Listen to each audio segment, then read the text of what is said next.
যে গীতাঞ্জলি কৰি পেলাই আমি শৰণ লৈ আহিছোঁ, হয়নে বাৰু? ও যাদৱ যদুনন্দন ও মাধৱ মধুসূদন ও তুমি নিত নিৰঞ্জন নাৰায়ণ ও তোমাত লৈলো শৰণ। আমি সকলোৱে শৰণ লৈ আহিছোঁ দেই, আঁঠু কাঢ়ি পেলাই, মানে। আৰু ইয়াত কৈছে পিছত সেই ভাগ শৰণটো শৰণেই, আৰু কিবা আমি শৰণ লৈ আহিছোঁ। কি শৰণ লৈ আহিছোঁ, কি প্ৰাৰ্থনা কৰি আহিছোঁ, ভাগৱতে আমাক দৰ্শন দিছে। অ জীৱ নিগদতি অ জীৱক ৰাখিতে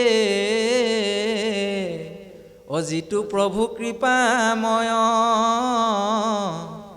অ লীলা কৰি ৰাম শ্ৰীকৃষ্ণই আদি অ ধৰাই অৱতাৰ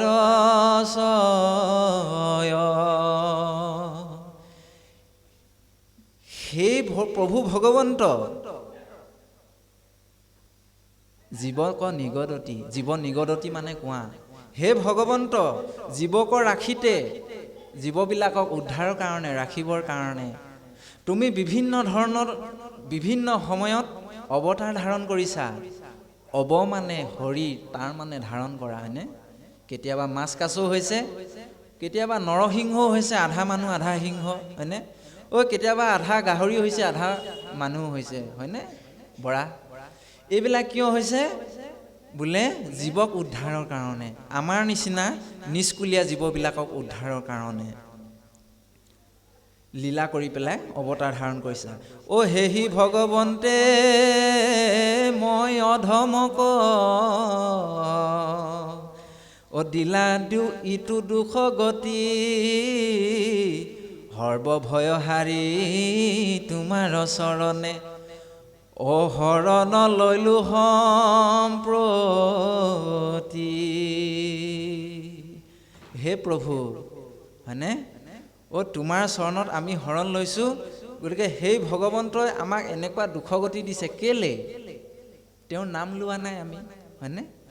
তেওঁৰ সেৱা কৰ্মবিলাক আমি কৰা নাই, সেইকাৰণে তেওঁ আমাক এই উপজিছোঁ মৰিছোঁ গৰ্ভৰ যিবিলাক দুখ যান্ত্ৰণা এইবিলাক দি আছে বুলি কৈছে। এই আমি মানে এই জীৱ মানে আপুনি মই প্ৰাৰ্থনা কৰি আহিছোঁ এইবিলাক। গতিকে সেই সৰ্বভয়হাৰী প্ৰভু ভগৱন্ত তোমাৰ চৰণত শৰণ লৈছোঁ, গতিকে তুমি আমাক উদ্ধাৰ কৰা, এই বুলি কিন্তু আপুনি মই প্ৰাৰ্থনা কৰি আহিছোঁ দেই।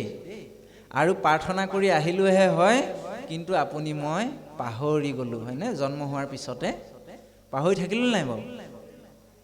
কিন্তু এতিয়া আকৌ ক'লে কি বুলি কয় জানে?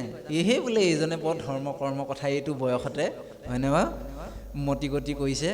সেইজনে নেজানেই গৰ্ভতে যে প্ৰাৰ্থনা কৰি আহিছে বুলি ভগৱন্ত, হয়নে নহয়? সেইকাৰণে গুৰু দুজনায়ো প্ৰাৰ্থনা কৰিছে, শংকৰ গুৰুজনাই প্ৰাৰ্থনা কৰিছে, আমাৰ ভকতসকলে সেইষাৰ নাম সদায় গায়, হয়নে? ত্ৰাহি গোপাল কৃপাল স্বামী ও মজিলো ভৱ জলধিত আমি। হে প্ৰভু, এই ভৱ সংসাৰখনত মজি আছোঁ, জন্ম হৈছোঁ, মৃত্যু হৈছোঁ, ইয়াৰ পৰা আমাক উদ্ধাৰ কৰা, হয়নে? এই ধৰণৰ স্বাৰ্থটো ৰাখিছে শংকৰ গুৰুজনাই কীৰ্তনত লিখিছে। এই ভাৱনাবিলাক চাওকচোন আপোনাৰ হবে, কেনেকুৱা দৰ্শন দি আছে আমাক ইয়াৰ পৰা, হয়নে? আমি তেতিয়াতে প্ৰাৰ্থনা কৰি আহিছোঁ এইবিলাক। সেইকাৰণে আপোনাৰ মোৰ ভাৱনাটো নিষ্কাম হোৱাৰ প্ৰয়োজন আছে দেই। গুৰু দুজনায়ো প্ৰাৰ্থনা কৰিছে, স্বাৰ্থ ৰাখিছে, কিন্তু আপোনাৰ মোৰ দৰে নহয়, বিষয়ী বস্তু বিচাৰি নহয়। তেওঁলোকে এই ধৰণৰ কিছুমান ভক্তিমূলক চিন্তাধাৰাৰে তেওঁলোকে প্ৰাৰ্থনা কৰিছে। মাধৱ পুৰুষেও প্ৰাৰ্থনা কৰিছে সুন্দৰকৈ।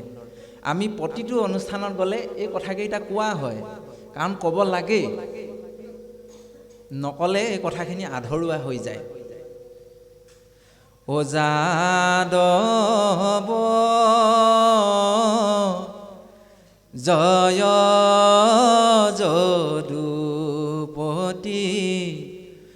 তোমাৰ চৰণে লাগো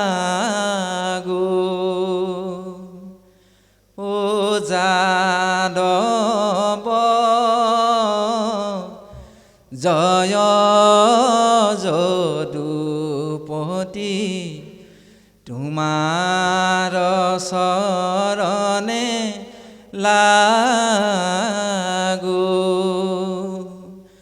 শ্ৰৱণ কীৰ্তন নিৰ্মল ভকতি কাকুতি কৰিয়া মাগো মাধৱ পুৰুষ জনাই প্ৰাৰ্থনা কৰিছে হয়নে প্ৰভু তুমি মোক বিষয়বস্তু দিব নালাগে তোমাৰ কেৱল মাত্ৰ ৰসময়ী ভকতি আমাক দিয়া হয়নে সেইকাৰণে পৃথু ৰজাই কি কৰিছিলে পৃথু ৰজাই ভগৱন্তৰ পৰা ভগৱন্তই কৈছিলে তোমাক কি বৰ লাগে কোৱা পৃথু ৰজাই তেতিয়া কি কৰিছিলে বোলে প্ৰভু মোক একো বস্তু নালাগে যদি তুমি দিব ইচ্ছা কৰিছা এই দুখন কাণে মই তোমাৰ কথা শুনি শেষ কৰিব নোৱাৰো প্ৰভু গতিকে তুমি মোক 10,000 কাণৰ বৰদান দিয়া মানে যাতে অনবৰতে মই এই 10,000 কাণেৰে যাতে তোমাৰ নাম শুনি থাকিব পাৰো হয়নে বাৰু কিমান ডাঙৰ এটা ভক্তিমুখী বৰদান বিচাৰিছে চাওকচোন গতিকে আপোনাৰ মোৰ চিন্তা হেয়াহে হ'ব লাগিব দেই আপুনি মই ভগৱন্তৰ পৰা বিচাৰিব নালাগে ভগৱন্তক বিচাৰিব লাগে বোলে উদাহৰণটো কি আছে উদাহৰণ নে বাৰু বসুদেৱ দৈৱকীয়ে পূৰ্বজন্মত যেতিয়া তপস্যা কৰিছিলে তেতিয়া তেওঁলোকে ভগৱন্তৰ পৰা বিষয়বস্তু বিচৰা নাই ভগৱন্তকে বিচাৰিছে বোলে প্ৰভু তোমাৰ নিচিনাহে এটি সন্তান লাগে হয়নে বাৰু আপুনি ময়ো ভগৱন্তক বিচাৰিব লাগিব দেই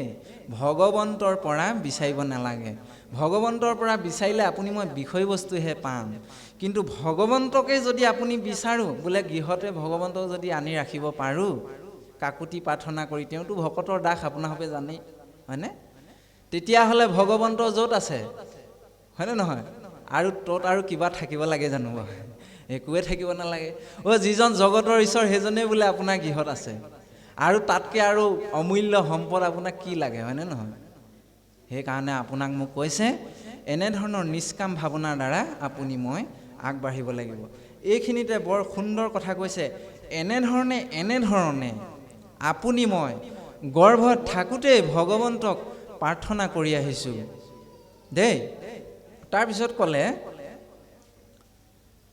জুনু বোলা আত হৰণক লয় টানো তাৰ কিবা ভেদ ভগৱন্ত সেব্য মই পুনু সেৱক লৈও এহি পৰিছে মাতৃৰ গৰ্ভত পৰি আছোঁ মই দণ্ডে যুগ সম যায় আত থাকন্তেও যাৰ দুখ নাই প্ৰণামো তাহা নপায় হে প্ৰভু এই মাতৃৰ অগ্নিকুণ্ডত মই ইম্ৰিয়মান হৈ আছোঁ বুলি কৈছে জ্বলি আছোঁ মই ইয়াত গতিকে মোক এই গৰ্ভবাসৰ পৰা মোক উদ্ধাৰ কৰা এই নৰকুণ্ডৰ পৰা মোক উদ্ধাৰ কৰা এই বুলি কিন্তু আপুনি মই প্ৰাৰ্থনা কৰি আহিছোঁ বুলি কৈছে পঞ্চভূত দেহে পৰি আছোঁ মই বন্দী হৈয়া চিৰকাল ইটো দেহে যাক বান্ধিবে নপাৰে প্ৰণামো হেন কৃপাল পঞ্চভৌতিক শৰীৰটো লৈ পেলাই মই এই বন্দীশালত বন্দী হৈ আছোঁ প্ৰভু হয়নে গতিকে এই দেহ মানে এই দেহটোৱে মোক বহুত অশান্তি কৰিছে গতিকে মোক এই নৰকুণ্ডৰ পৰা উদ্ধাৰ কৰা হে প্ৰভু এই বুলি আমি আপুনি মই প্ৰাৰ্থনা কৰি আহিছোঁ যদি বোলা ইটো অজ্ঞানীৰ বান্ধ জ্ঞানতেহে নিৱৰ্তয় ঈশ্বৰ কৃষ্ণক প্ৰণাম কৰিবে ইহাত কিবা লাগয় যদি বোলে তুমি কোৱা হে প্ৰভু বোলে এইটো অজ্ঞানীৰ বান্ধ এই জ্ঞানৰ দ্বাৰাহে ইয়াৰ পৰা মুক্তি পাব পাৰে তেনেহ'লে ঈশ্বৰ কৃষ্ণক প্ৰণাম কৰিবলৈ কিয় লাগে এই বুলি যদি কোৱা তেতিয়াহ'লে মই এটা কথা কৈছোঁ শুনা ই পুনু কচিত আশংকাৰ শুনা উত্তৰ কহোঁ বুজায় যাহাৰ মায়াত জ্ঞান নষ্ট হৈয়া জীৱে মহাক্লেশ পায় মানে এই মানে জ্ঞানীসকলে যদি ক'ব পাৰে বোলে জ্ঞানৰ দ্বাৰা এনেধৰণে ইয়াৰ পৰা ওলাব পাৰে তেতিয়াহ'লে মই কৈছোঁ শুনা প্ৰভু যে সেই মহা জ্ঞানীসকলেও ভগৱন্তৰ মায়াৰ পৰা হাৰিব পৰা নাই আৰু নোৱাৰেও, হয়নে নহয়? ভগৱন্তই কৈছে মোৰ মায়া ইমান প্ৰবল, মই অকণমান বস্তুতে মায়া লগাই পেলাই থৈ দিওঁ, হয়নে বাৰু? আৰু সেই মায়াটোৰ পৰাই জীৱবিলাক উদ্ধাৰ হ'ব নোৱাৰে, হয়নে নহয়? সেইকাৰণে ইয়াত কথাটো বৰ সুন্দৰকৈ কৈছে। সেইকাৰণে বসুদেৱ দৈৱকী যে আছিলে কাৰাগাৰত, এই কাৰাগাৰখনে কি বুজাইছে বাৰু? আপোনালোকৰ এইবিলাক গভীৰ দৰ্শন আছে দেই। কাৰাগাৰখনে কি বুজাইছে? বসুদেৱৰ হাতত যে শিকলিকেইডাল আছিলে সেইকেইডালে কি বুজাইছে, হয়নে বাৰু? এইবিলাক গভীৰ দৰ্শন আছে। আৰু সেই কাৰাগাৰত কোন জন্ম হৈছে? জগতৰ ঈশ্বৰ কৃষ্ণ জন্ম হৈছে, হয়নে বাৰু? তাৰমানে এই কাৰাগাৰখনে নীতি নিয়মত থকাটো বুজাইছে দেই। বোলে কোনোবাই যদি কয় বোলে বৰ নীতি নিয়ম মানি দেখুৱাবলৈ এইজনে বোলে আহিলে, হয় লখিমপুৰৰ পৰা আহি ক'বলৈ, হয়নে নহয়? সেইটো নীতি নিয়মৰ দ্বাৰাই এই সমস্ত কৰ্মখিনি হৈছে। এই জেলখন যে আছিলে, এই জেলখন আপুনি যদি আধ্যাত্মিকতাত চাবলৈ যায় নিয়মৰ মাজত থকাটো বুজাইছে, মানে বান্ধনিৰ মাজত আছে। তাত সিহঁতে মাছ মাংস খাবলৈ পাইছিলে নি? নাই পোৱা নহয়। যি মন যায় তাকে খাবলৈ পাইছিলে জানো? নাই পোৱা নহয়।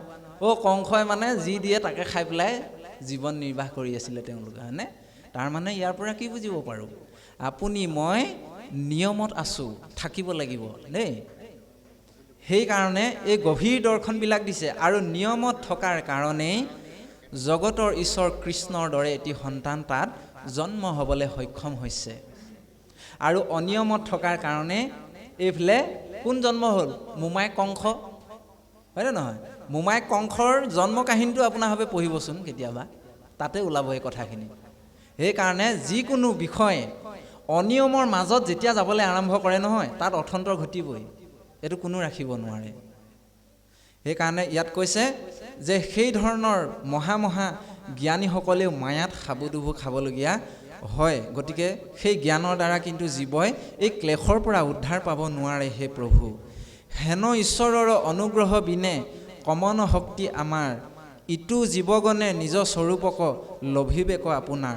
গতিকে হেনে এজন ঈশ্বৰৰ অনুগ্ৰহৰ বিনাত আমাৰ শক্তি আছে জানো ইয়াৰ পৰা উদ্ধাৰ পাবৰ কাৰণে? গতিকে এই জীৱগণবিলাকে নিজৰ স্বৰূপটোকেই লভিবৰ কাৰণে, নিজৰ স্বৰূপটোকে বুজিবৰ কাৰণে জ্ঞান নাই। আতে সেই কৃষ্ণক সেবিবাক লাগে, তেৱে সেই কৃপা হুৱই, কৃষ্ণ কৃপা বিনে জ্ঞান নোপোজয়, কহিলো কৰি নিৰ্ণয়। শেষত দুলৰী চন্দ্ৰৰ শেষৰ পদত ভাগিয়ে কৈছে, সেইকাৰণেই ভগৱন্ত কৃষ্ণক সেৱা আৰু শ্ৰদ্ধা ভক্তি কৰিব লাগে, তেতিয়াহে ভগৱন্তৰ কৃপা লাভ কৰিবলৈ সক্ষম হয়। আৰু কৃষ্ণৰ কৃপাৰ বিনাত জ্ঞানো সৃষ্টি নহয়, জ্ঞানো নোপজে।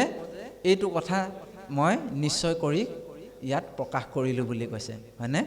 আপোনাৰভাৱে জানি আচৰিত হ'ব যে ভগৱন্তৰ ইচ্ছাৰ বিনাত এই গছৰ পাত এটাও লৰচৰ নহয়, হয়নে? হ'ব নেকি এইটো লৰচৰ? তেওঁ যদি ইচ্ছা কৰে এই গছৰ পাতটো লৰচৰ নহয়। আৰু তেওঁ যদি ইচ্ছা কৰে শিলৰ মূৰ্তিটো তেওঁ নিজে প্ৰকট হৈ যাবও পাৰে, হয়নে নহয়? এইবিলাক সকলো ভগৱন্তৰ ইচ্ছাতে হয়, তেওঁৰ ইচ্ছাতে হয়। বোলে প্ৰমাণটো কি? প্ৰমাণো লাগিব নহয়। প্ৰহ্লাদক জ্বলাব বিচাৰিছিলে নহয়, কোনে? হোলিকাই, হয়নে নহয়? কিন্তু প্ৰহ্লাদক জ্বলাব পাৰিলে জানো? তাৰমানে ঈশ্বৰৰ ইচ্ছা নাই, ঈশ্বৰে শক্তি দিয়া নাই জ্বলাবৰ কাৰণে, হয়নে নহয়? সেইকাৰণে কোৱা হৈছে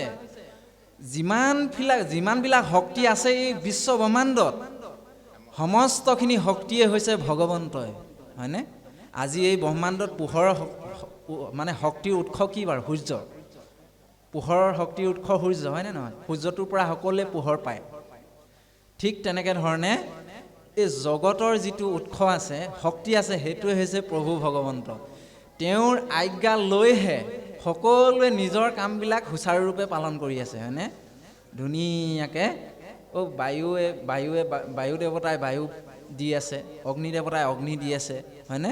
বিভিন্ন ধৰণে এনেধৰণে নিজৰ কামবিলাক কৰি আছে। কাৰ আজ্ঞা লৈ? ভগৱন্তৰ আজ্ঞা লৈ।